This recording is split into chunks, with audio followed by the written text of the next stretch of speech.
I have great pleasure in welcoming the Prime Minister of the Islamic Republic of Pakistan, His Excellency Muhammad Nawaz Sharif.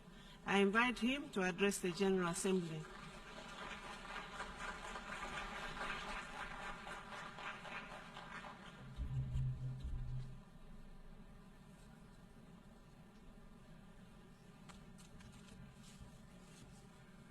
Bismillah ar-Rahman ar-Rahim.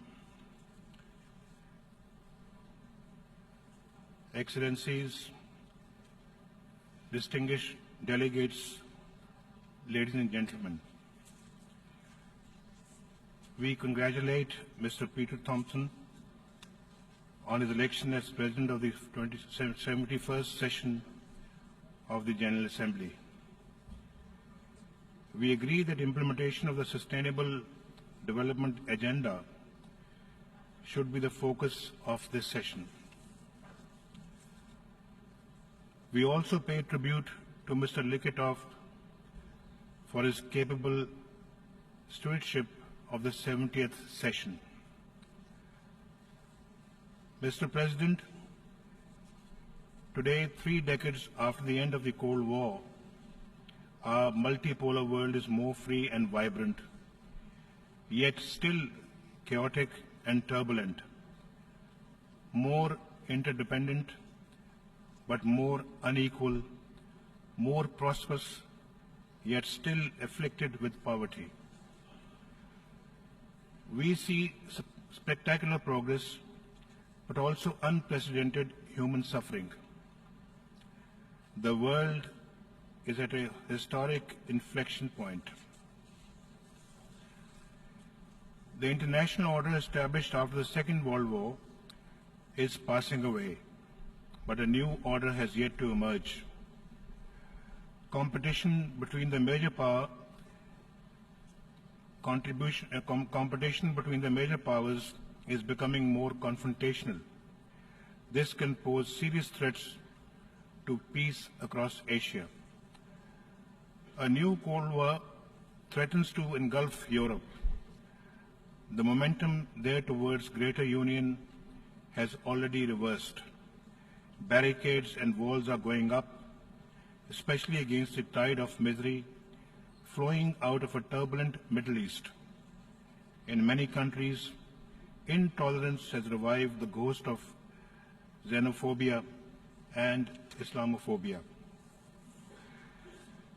Turmoil is intensifying in the Middle East.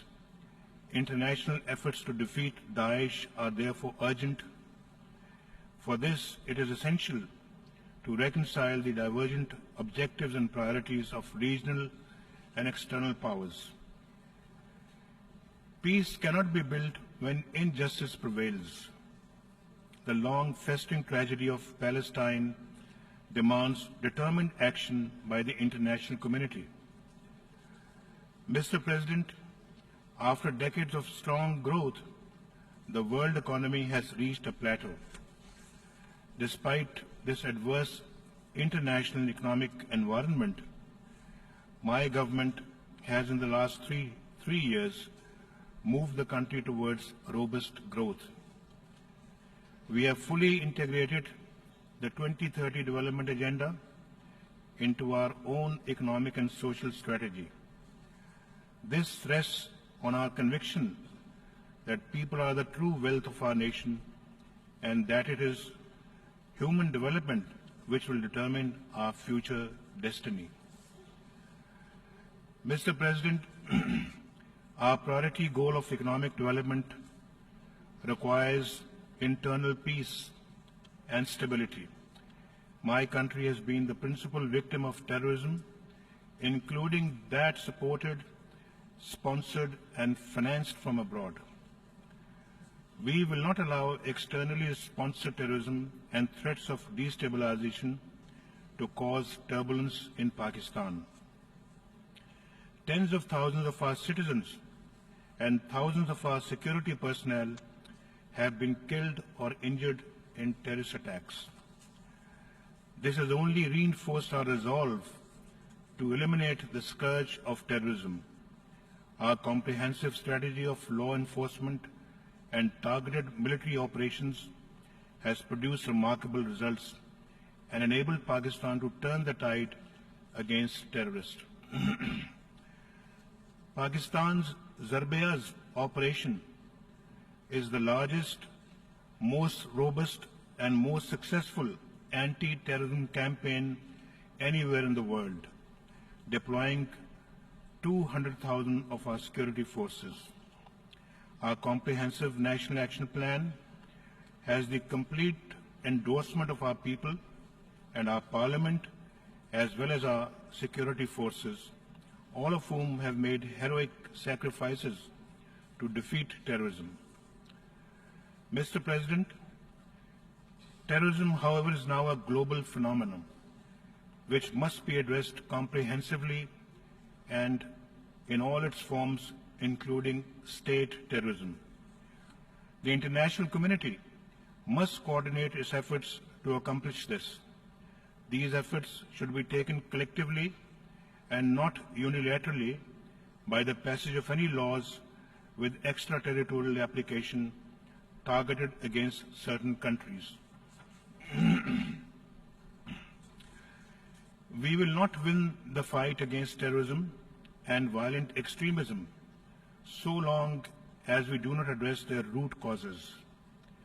These lie in poverty and ignorance, political and social injustice and oppression, foreign intervention and occupation, and denial of the legitimate rights of the people and nations, especially the right to self-determination.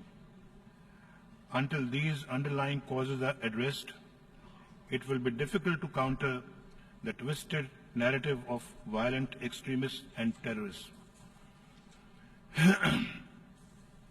Mr. President, after 15 years of the current war in Afghanistan, the international community agrees that the only road to a lasting peace in that country is through a dialogue between the government in Kabul and the Afghan Taliban. Pakistan has long proposed this as the most viable course to end decades of conflict and suffering in Afghanistan. Based on this belief in a negotiated peace and in response to requests from President Ashraf Ghani, we have been facilitating the process of reconciliation in Afghanistan. There have been setbacks.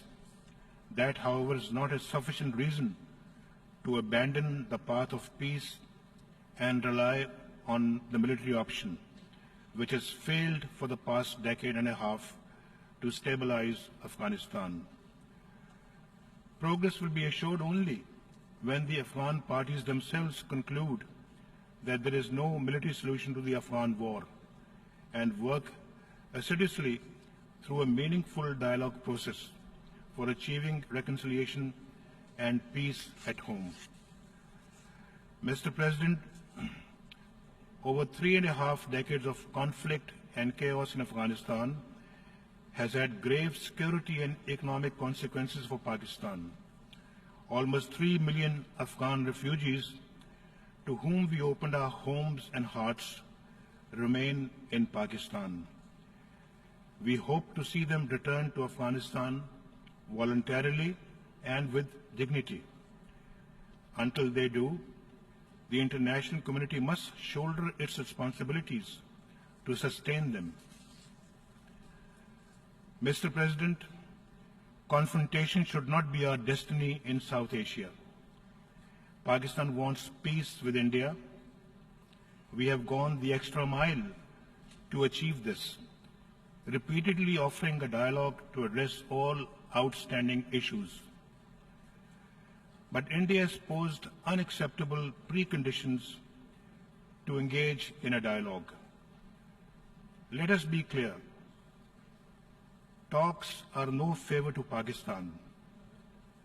Talks are in the interest of both countries. They are essential to resolve our differences, especially in Jammu and Kashmir dispute, and to avert the danger of any escalation. Mr. President, peace and normalization between Pakistan and India cannot be achieved without a resolution of the Kashmir dispute. This is an objective evaluation, not a partisan position. Our predictions have now been confirmed by events.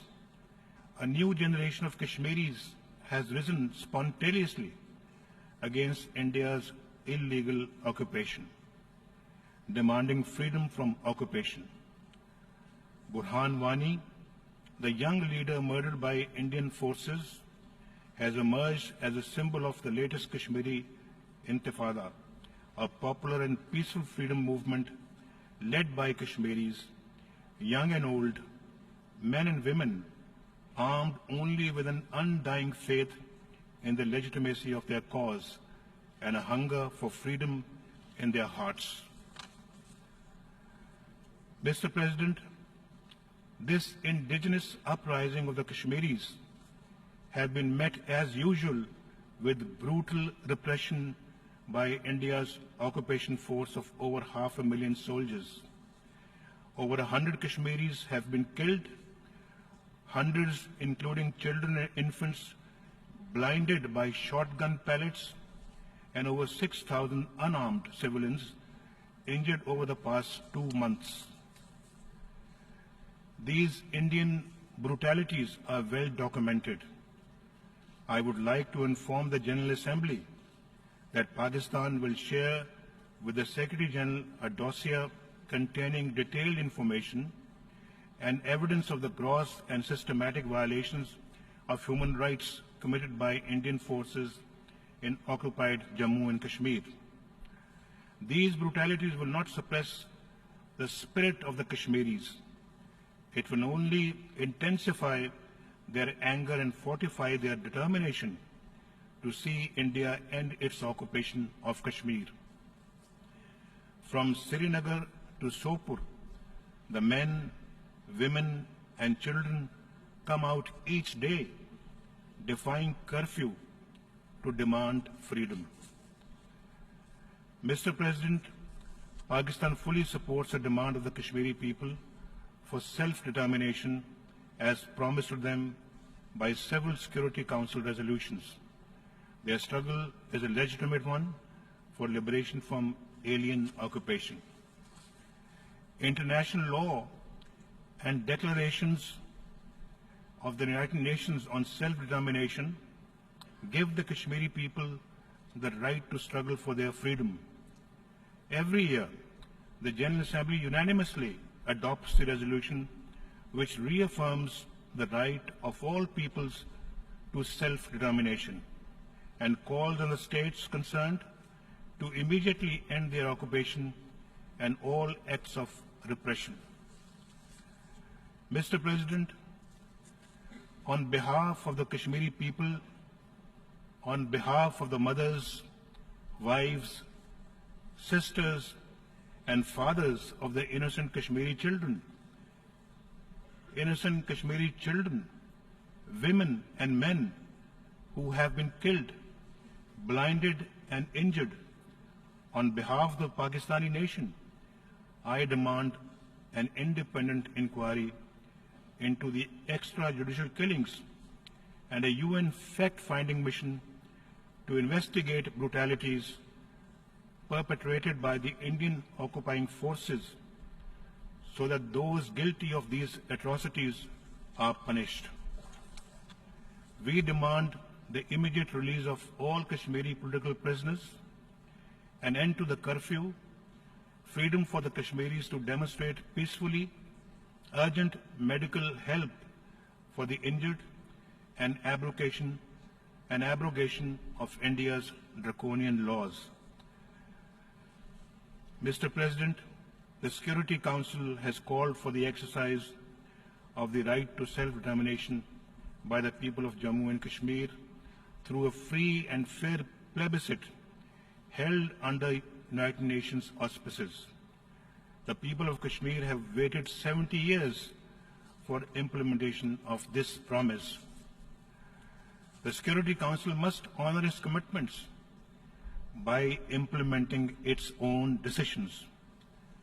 This General Assembly must demand that India deliver on the commitments its leaders solemnly made on many occasions.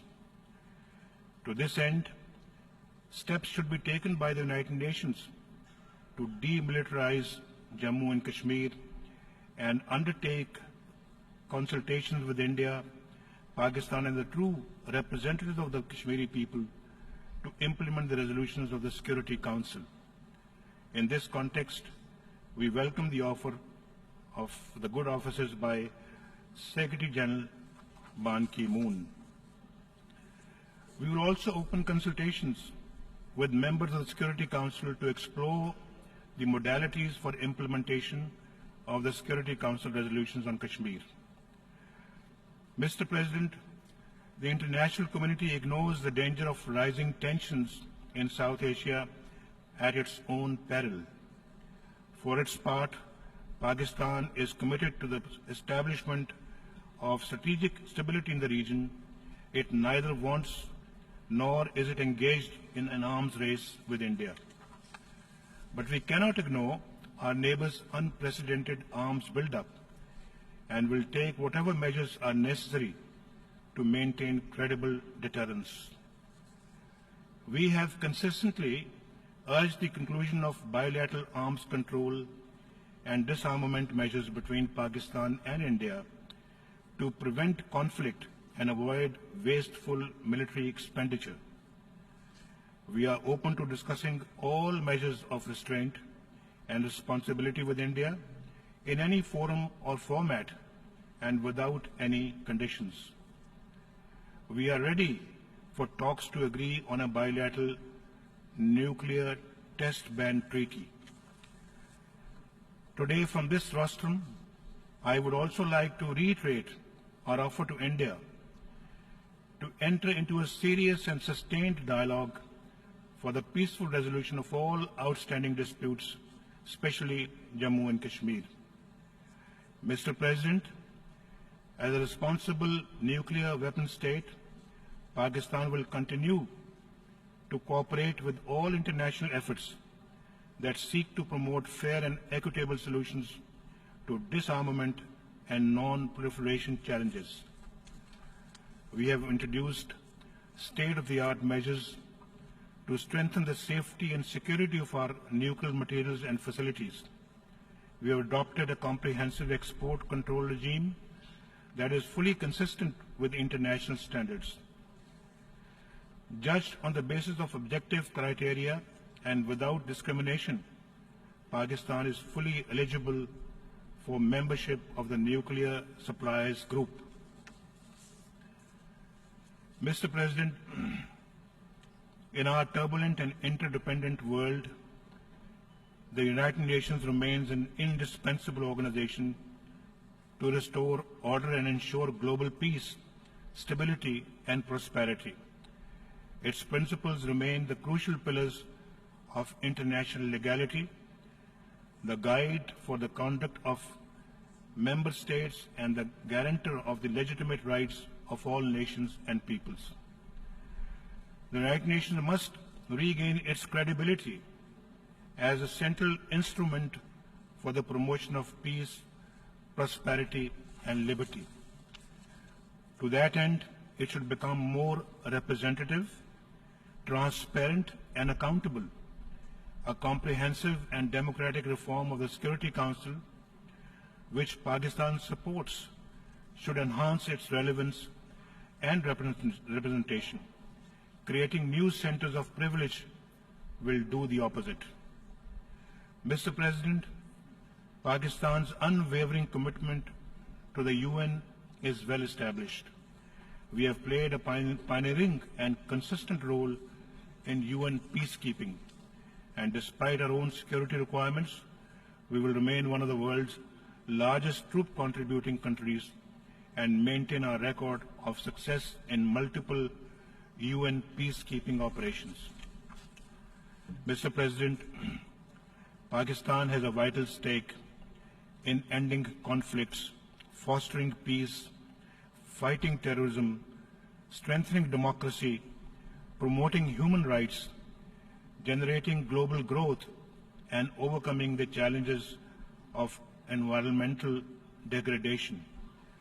We can achieve these goals and create a new and peaceful world order only through the United Nations and by strict adherence to the principles of its charter.